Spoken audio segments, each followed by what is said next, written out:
नमस्कार मित्रों, मैं सुधीर कुमार पटना में कॉमर्स पढ़ाता हूँ। इधर विगत 1 साल 3 महीनों से कोचिंग इंस्टीट्यूट सारे बंद हैं। पिछले साल भी कोचिंग पूरे साल बंद रहा और जब मौका भी मिला, सरकार का ऑर्डर भी आया तो वो 4 जनवरी को आया। जनवरी फरवरी 2 महीने बचा। मार्च में एग्ज़ामिनेशन का मौसम रहा बिहार में, फरवरी में भी एग्ज़ामिनेशन का मौसम रहा, मार्च में होली आ गया। उसके बाद लगा कि हम टीचर लोग को कि अब एक नई उम्मीद की किरण नज़र आएगी, लेकिन होली के तुरंत बाद फिर से कोरोना का कहर बढ़ा और लॉकडाउन लग गया, सारे चीज़ बंद हो गए। अब धीरे धीरे सारे चीज़ खुलने लगे। आज बिहार सरकार का अनलॉक के बारे में एक डिसीजन आया, जिससे हम शिक्षक बंधु बहुत ही मर्माहत है, बहुत दुख है।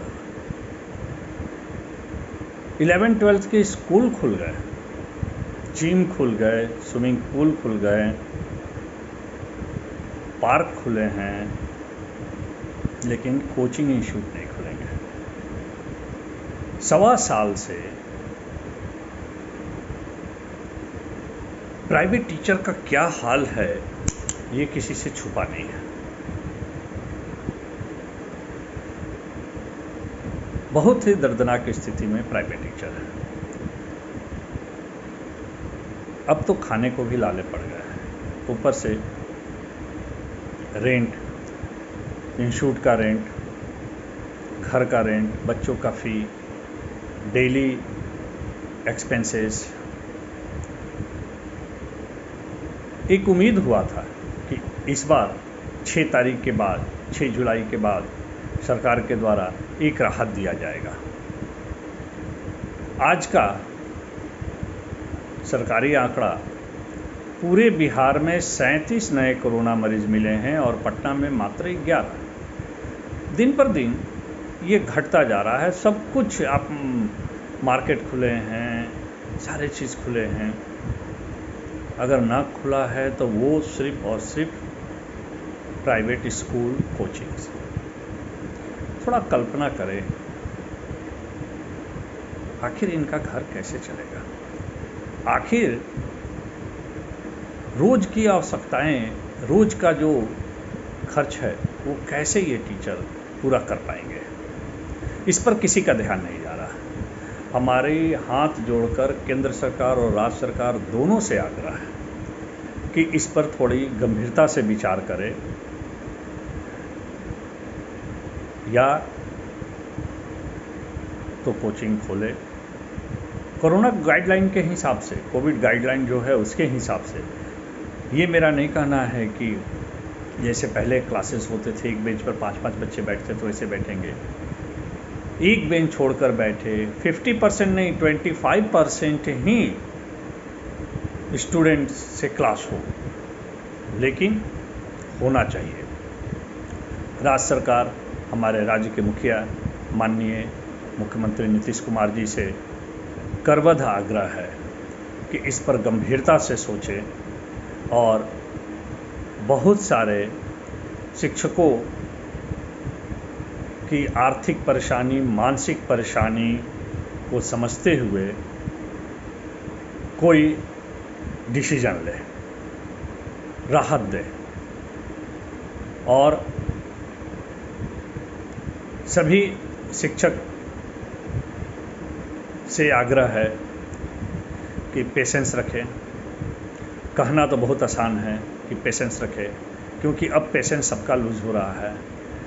पेशेंस इसलिए लूज़ नहीं हो रहा है कि हमारे पास पैसा कहाँ से आए, घर कैसे चले। दुर्भाग्य की बात है कि प्राइवेट शिक्षक को बैंक भी लोन नहीं देती है, और इस पर सरकार सोचे, सरकार की तरह से लोन दिया जाए, सरकार के द्वारा इन प्राइवेट शिक्षकों को राशन वितरण किया जाए, इनको मुआवजा दिया जाए, मुआवजा कहने का सेंस कि जो इनके घर का रेंट है उसको माफ़ करने का प्रयास किया जाए, कोचिंग का रेंट है, बच्चों का स्कूल फ़ी है, इस सब पर गंभीरता से हमारे मुख्यमंत्री सोचें। मैं उनसे आग्रह करता हूं सारे शिक्षक समुदाय की तरफ से। शिक्षक तो शिक्षक, बच्चे भी बहुत परेशान हैं। बहुत सारे अभिभावक का, बच्चों का हम लोगों को फ़ोन आता है, हम लोग कहते हैं ऑनलाइन क्लासेस करो। हमारी सरकार भी बोलती है कि ऑनलाइन क्लासेस करें, सेफ रहे, घर में रहें। तो बच्चों का एक क्वेश्चन हुआ जिसका मैं जवाब नहीं दे सका। मैं आप लोगों से इसका जवाब चाहूँगा। बच्चे ने कहा कि सर, अगर ऑनलाइन पढ़ाई हो जाती,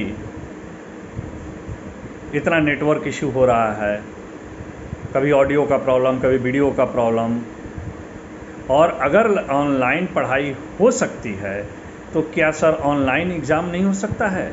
हम लोग साल भर पढ़ रहे हैं और सरकार हमारी जो है इसी तरह से बच्चों को पास कर दे रही है,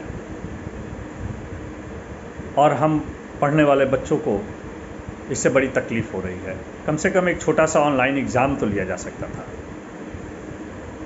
सही बात है, जिस तरह से हम लोग बच्चों को देख रहे हैं, ऑनलाइन पढ़ा रहे हैं, और अभिभावक का फ़ोन आता है, जिस तरह से बच्चों की स्थिति देख रहे हैं, सही बात है, बहुत दयनीय स्थिति होती जा रही है। शिक्षक ही नहीं, बच्चों की भी स्थिति दयनीय हो रही है। इसलिए मेरा करबद्ध आग्रह हमारे प्रधानमंत्री, हमारे शिक्षा मंत्री, हमारे मुख्यमंत्री से है कि आप लोग जल्द से जल्द छात्र हित में, शिक्षक हित में, अभिभावक हित में, देश के हित में, सबके हित में जो सही से सही डिसीजन हो, वो सही से सही कदम हो, वो उठाएं और सबको इस परेशानी से बचाएं। सही बात है कि कोरोना महामारी बहुत भयंकर थी, लेकिन अब तो सही है। अब उसको कोविड गाइडलाइन के हिसाब से अब तो सब कुछ खुल रहे हैं, तो स्कूल कॉलेज भी खोलने का परमिशन मिलना ही चाहिए, स्पेशली प्राइवेट कोचिंग इंस्टीट्यूट और स्कूल्स। सरकारी स्कूल में तो शिक्षकों को वेतन मिल रहा है, लेकिन प्राइवेट टीचर को तो नहीं मिल पा रहा है। इसलिए आप प्राइवेट टीचर के बारे में कुछ सोचें। अगर आपको लगता है कि कोरोना के कारण नहीं खोला जा सकता है तो मत खोलिए, लेकिन इनका जीवोपार्जन कैसे चले, इनका खर्च कैसे हो, उनके आमदनी कैसे हो, उनके घर में राशन कैसे पहुँचे, उनके बच्चे कैसे पढ़े, ये आप बताएं। ये चिंता आपका करना है, और हमारा आपसे आग्रह है, क्योंकि आप हमारे मुखिया हैं, तो हम अपने मुखिया से ये आग्रह करते हैं कि इस पर गंभीरता से विचार कीजिए। नमस्कार।